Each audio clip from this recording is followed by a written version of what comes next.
Nós vamos notar que ao ler 1 Crônicas capítulo 4, versículo 9 e 10, apenas esses dois versículos registram a história de Jabes. Tão simples, mas a Bíblia ela traz a importância dessa história. São poucas pessoas que pregam nesse contexto histórico, mas eu me lembro a primeira vez que eu escutei uma missionária pregando essa pregação em Aimorés. Eu jamais esqueci desta palavra, principalmente porque ela ministrava sobre, principalmente jovens, crianças, sobre os nomes, né? Então nós vamos notar na palavra do Senhor que o significado do nome Jabes significava pesar, dor, sofrimento. É um normal a mãe dar à luz e sentir dor, mas pelo que nós entendemos ao ler a palavra, nós imaginamos que o parto daquela mulher não foi fácil. Ela sentiu uma dor além do que um parto normal tem, e essa mulher, por sentir esse, vamos dizer assim, trauma, ela decide dar o nome de Jabes para o seu filho, que tinha um significado de pesar, de dor, de sofrimento. Mas quando nós entendemos que um significado significa peso, significa dor, significa sofrimento, vai além da nossa compreensão. Porque não é somente uma dor do que aquela mulher, aquelas dores terríveis que ela sentiu, mas agora uma criança estava carregando o peso de um nome. Porque se nós estudamos a palavra e nós vamos buscando estudos que nos ajudam, nos auxiliam a entendermos melhor a palavra, nós vamos entender que na antiguidade o significado dos nomes era de grande importância, porque era de identificação, era de características da pessoa ou família, ou expressar esperanças, profecias, estabelecer uma ligação com o destino espiritual ou com os ancestrais. Quando a gente vê alguns filmes de época, nós vamos entender, né, que imperatrizes, que reis, que governadores, né, muitos eram chamados até pelo sobrenome ou chamados pelo primeiro nome, com ênfase de uma geração, né, passada de geração a geração. Por exemplo, o meu sobrenome Lopes, eu sei que é originário do México. Então, nós vamos ver que tem outros Lopes espalhados embaixo do Andu. E então a geração que vai passando, nós vamos notar na antiguidade que o nome tinha muita importância. E você imagina comigo, você se chamar um nome que significa algo ruim, algo estranho, né? Imagine se você tivesse o nome de Jezabel. Outro dia eu ouvi um comentário: quem é que coloca o nome numa criança de Jezabel? Fui até no serviço, uma amiga minha falando que conhece uma pessoa que tem esse nome. Então nós temos o peso do nome, porque nós vamos entendendo o que? O contexto histórico daquele nome, do que se passou, né? E Jabes, ele toma uma decisão, ele escolhe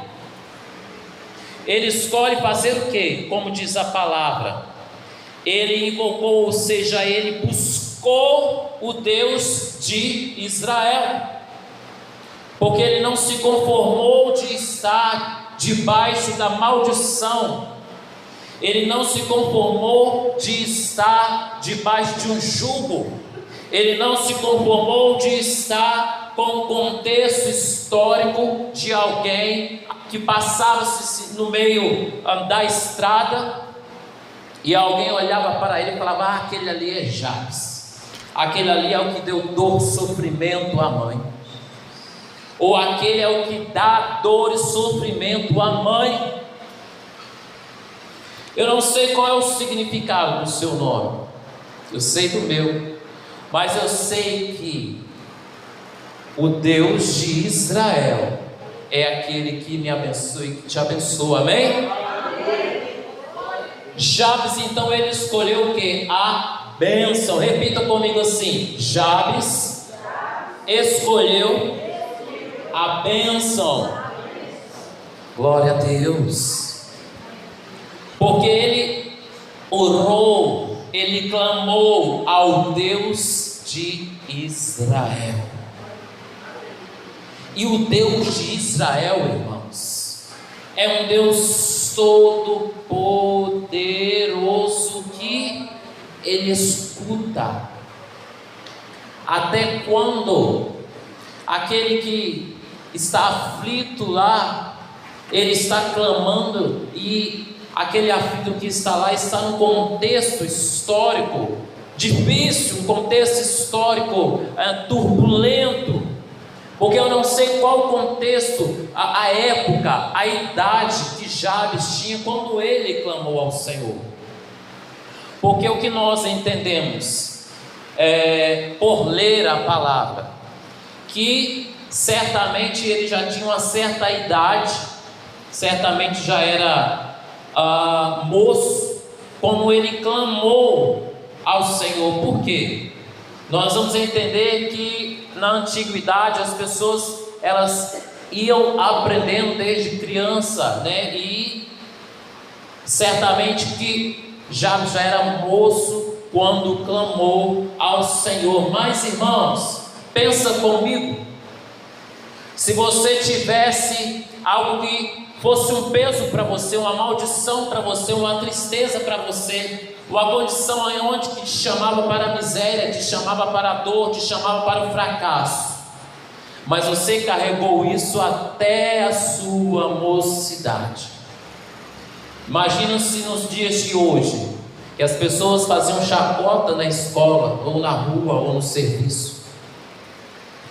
Naqueles tempos antigos, né, não era essa a realidade dos tempos presentes, mas pelo que lemos na palavra do Senhor, que Jabes estava inconformado, ele resolve orar ao Senhor. E quanto que vale o poder, o valor da oração? Porque, irmãos, o nosso clamor, a nossa oração ao Senhor é capaz, irmãos, de mudar até leis e ordens e editos para nações. Nós vamos ler isso no decorrer de toda a palavra, e nós vamos ver de orações de pessoas que a nação foi mudada, foi transformada pelo Senhor. Editos que eram de mortes, aonde o Senhor fez aqueles editos serem cancelados e veio vida. Eu não sei o que você tem passado, não sei o que você tem carregado, qual o jugo, qual o peso, qual o sofrimento, qual o trauma que você tem carregado até aqui, mas eu quero te dizer, clame ao Senhor. Qual seja o trauma na sua mente, qual seja aquilo que ficou aí para te fazer mal, a lembrança que te traz mal, que te faz sofrer, que te faz carregar esse peso, esse jugo, eu quero te dizer, clame ao Senhor, porque Deus tem o poder de mudar situações. E Jabes, ele clamou a Deus, ele orou a Deus. E como Jabes orou? Certamente que se lamentou, né? Será? Não. Ele não colocou a culpa nas pessoas, ele não colocou a culpa na sua mãe que deu a ele este nome, porque muitos de nós precisamos sermos tratados pelo Senhor espiritualmente, sentimentalmente.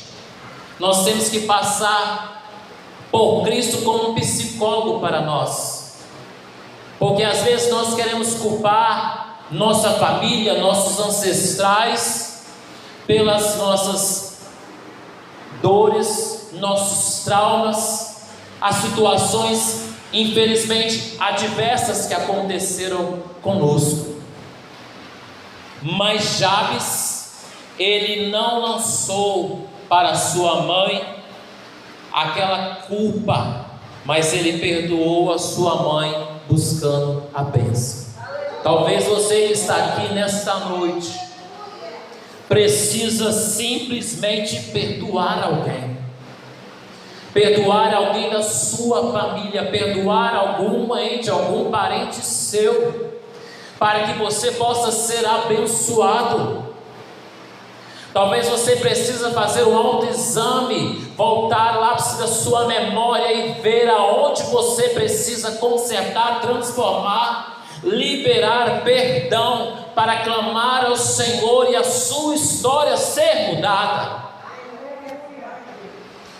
Porque Jabes clamou, buscou a bênção, mas ele não orou lançando acusações, ele não orou lançando culpas, mas ele orou buscando puramente ao Senhor. E esta palavra nos traz algumas aprendizagens. Uma de nós conhecermos o Deus de Israel, porque Deus é primeiro, irmãos. Deus é antes do nosso nome. Antes de eu ser formado no ventre da minha mãe, Deus já me conhecia. Deus sabia que eu iria nascer. Deus sabia que eu ia passar um pouco das horas de nascer como passei. Deus já sabia que no dia lá ia faltar água ou luz. Como é que faltou? Faltou luz no hospital. Deus já sabia, mas o Senhor estava o quê? Cuidando. Deus já sabia que durante o processo da minha vida Ele ia me dar livramentos de morte, como me deu de morrer afogado quando eu era pequeno, que meu pai salvou a mim e meu irmão que estavam dentro do rio. Se não fosse o Senhor, a mão do Senhor primeiramente, não estaria aqui. E outros livramentos mais que o Senhor me deu. E aí eu quero que você reflita sobre os livramentos que o Deus de Israel já te deu. Eu quero que você reflita sobre o seu passado, sobre o seu presente, que você está aqui na casa do Senhor. Aleluias. Eu quero que você reflita que estar na presença do Senhor é o mais importante. Então, primeiro o valor do Deus de Israel a qual você serve. Agora o segundo valor, o valor da oração. Jabes, ele poderia ter recorrido a outros meios. Jabes podia ter tomado aquela dor, aquele sofrimento, ter vivenciado o que foi lançado sobre ele, e não ter sido uma pessoa boa, mas ele decidiu orar, ele decidiu clamar ao Deus de Israel, ele decidiu mudar. Porque não basta apenas você orar, mas você tem que dar o passo. Você diz assim: Senhor, eu vou ter compromisso na igreja, eu vou ter compromisso na casa do Senhor, eu vou ter compromisso com o Senhor. Você está orando ao Senhor dizendo isso, mas você também tem que dar o passo. Porque você não anda sob jugo, você anda debaixo da bênção do Deus de Abraão. Aleluias. O Deus de Israel já te abençoou com toda sorte de bênçãos. Você é abençoado, seus filhos são abençoados, a sua casa é abençoada, seu trabalho é abençoado, você é abençoado ao ir, ao voltar, ao entrar, ao sair. Você está debaixo da bênção do Senhor. Mas você tem que estar de posse da palavra. Você não pode ficar acreditando na mentira do inimigo que vem aos seus ouvidos dizendo assim: ó, você vai fracassar, não vai dar certo esse projeto, não vai dar certo isso daí que você está tentando fazer. Isso daí não é de Deus, Deus te esqueceu. Não foi falado aqui na festa do ciclo de oração, falando sobre o valor da oração? A entrada das irmãs não foi mostrado ali que o inimigo vem zombar, ele vem falar: olha, Deus te esqueceu, desista, não vale a pena, está cansado. Quantas vezes você está cansado, orando, clamando, e parece que a bênção não chega, a vitória não chega, mas você vai desistir? Não, porque você serve ao Deus de Israel, e o Deus de Israel, Ele sabe como agir. Ele não te entrega a bênção aqui na hora que você quer, porque talvez a hora que você quer a bênção não vai ser bênção para você. Talvez você está falando assim: Deus está demorando, não está chegando, não está fazendo, não está cumprindo. Cadê a promessa? Deus que não realiza. Ei, o Senhor te fala assim: meu tempo não é o seu, a minha hora não é a sua, o seu plano não é igual ao meu. Eu faço como quero, eu coloco onde quero. Eu sou Deus, eu pelo pela minha palavra para cumprir, porque eu sou Deus na terra, no céu, no ar, onde quer que seja. Eu entro, eu passo, porque eu sou Deus e não há outro igual a mim.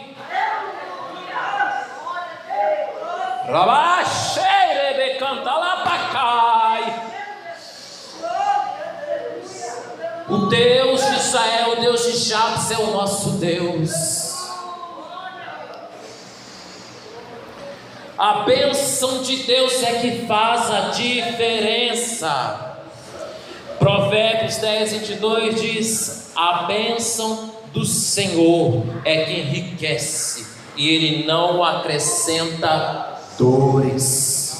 Aleluias. Eu posso até sofrer nas lutas, nas perseguições, mas isso é aprendizagem para mim, é experiência para mim. Eu estou debaixo da bênção, eu não estou debaixo da maldição. Eu e a minha casa estamos abençoados, a igreja do Senhor está abençoada. Aleluias. E quando se fala em bênção, irmãos, glória a Deus, a bênção de Deus é infinita. Eita glória. Efésios 3:20, né? Deus é poderoso para fazer infinitamente mais do que tudo quanto pedimos ou pensamos, conforme o seu poder que opera em nós. Eita glória. A bênção de Deus faz a família ser feliz e estável, faz que os filhos sejam fortes, prósperos e fecundos, faz com que a chuva ela venha não só sobre a terra, mas a chuva espiritual, um mover do Espírito, aleluias, sempre regue a nossa terra, a nossa vida. Faz as nossas terras sejam férteis para frutificar, que as nossas fontes elas estejam cheias de vida, aleluias, e que estejamos com alegria, paz e prosperidade. Se Jabes não se conformou, rompeu limites, foi específico, agradou a Deus, faça você também a diferença. Peça, se Jabes pediu a bênção, peça você: me abençoa, me abençoa, me abençoa, Deus.